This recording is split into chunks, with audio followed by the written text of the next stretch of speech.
Estamos de volta com a terceira e última parte do nosso programa, falando hoje sobre, entre aspas, o que seria a tentação de Jesus, segundo Mateus, e analisando de acordo com os textos originais.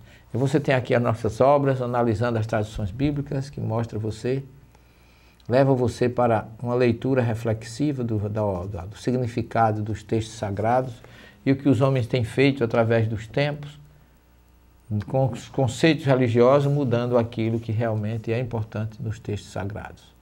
Que você tem o Sermão do Monte, a sublime e consoladora mensagem de Jesus, que foi trazida por ele no monte chamado Monte das Bem-aventuranças,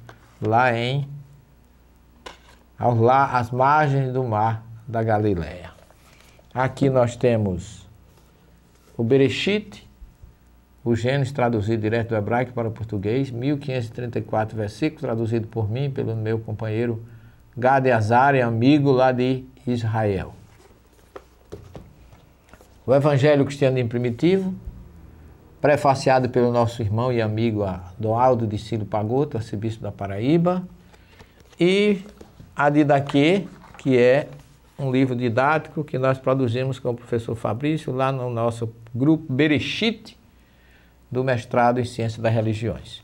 Você pode pedir qualquer um desses a www.ideiaeditora.com.br ou na livraria Sinal Verde, lá no telefone prefixo 11 2409 1540, ou também na Candeia e na Boa Nova, que são distribuidoras, ou ainda na Mundo Maior, em São Paulo, editora Mundo Maior.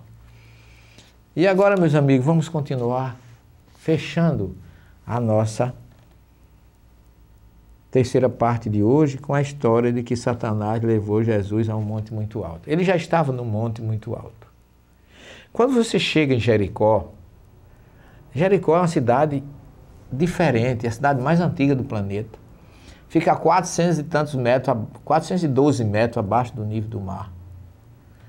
É uma cidade cheia de oásis.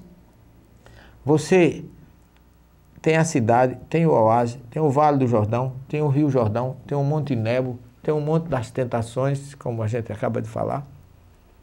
E esse monte aqui, que Mateus fala que Satanás levou Jesus, se você chegar em cima do monte, chamado Monte das Tentações, lá, você vai ter essa vista exatamente de todos esses locais.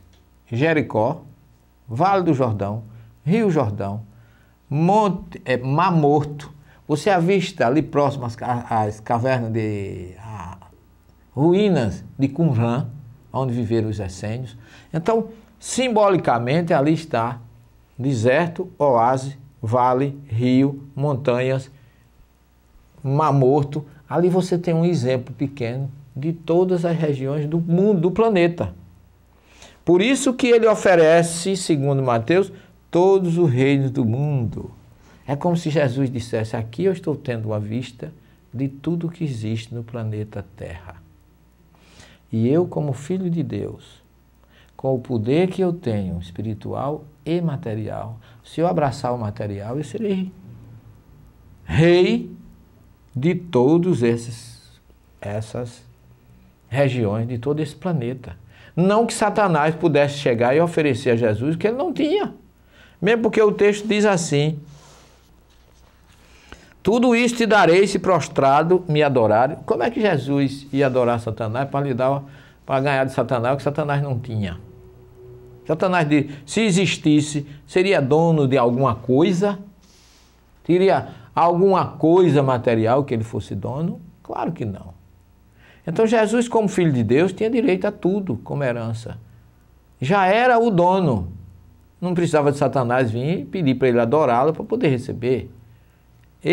Essa é uma reflexão espiritual de Jesus dizendo: eu estou avistando aqui Jericó, Vale do Jordão, Rio Jordão, Monte Nebo, onde Moisés esteve. Estou avisando ali o Mar Morto, o sopé aqui do monte, a cidade de Jericó. Aqui eu tenho um exemplo do planeta todo.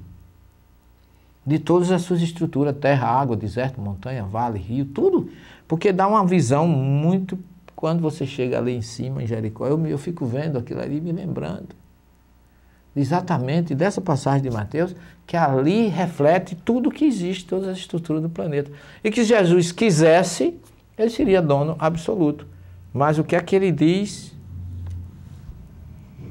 Vai-te, Satanás, vai-te de mim, pensamento opositor à verdade, à luz. Afasta-te de mim, trevas inferiores. Porque está escrito que ao Senhor teu Deus adorarás e só a Ele prestarás culto. Então, eu não vou ceder a essa tentação, a essa provação de querer ser um rei material. E aí ele abraça o reino espiritual e declara em toda a sua vida, meu reino não é deste mundo. Ele disse para Pilatos, ele disse para muitas pessoas, falou em reino dos céus, em reino espiritual, em mundo espiritual, avante os humilhados de espíritos, porque deles é o reino dos céus. Então ele falava de um reino espiritual em detrimento de um reino material opressor, que o reino espiritual é o reino libertador. Então, se você quiser dizer, depois do batismo, o Espírito de Deus levou Jesus ao deserto para se refletir por um período suficiente para avaliar o seu poder e ensinar para nós como vencer as tendências inferiores e abraçar a sua missão espiritual. É assim que eu vejo o que Jesus foi fazer no monte, lá no deserto, naquele local que, embora desprovido de tudo, mas dá uma visão realmente de tudo aquilo que existe no nosso planeta, em suas estruturas, em sua geografia, em sua história terrestre. Em resumo, Jesus rejeitou tudo que era material e abraçou maravilhosamente e cumpriu muito bem a sua missão espiritual. Nunca digam que Jesus foi tentado por Satanás. Primeiro, Satanás nunca existiu. E se existisse, seria o último a se aproximar de Jesus. Jesus foi ao deserto refletir sobre a sua maravilhosa e gloriosa missão que ele abraçou e realizou tão bem entre nós. Fique com ele. Até o próximo programa. É muita paz.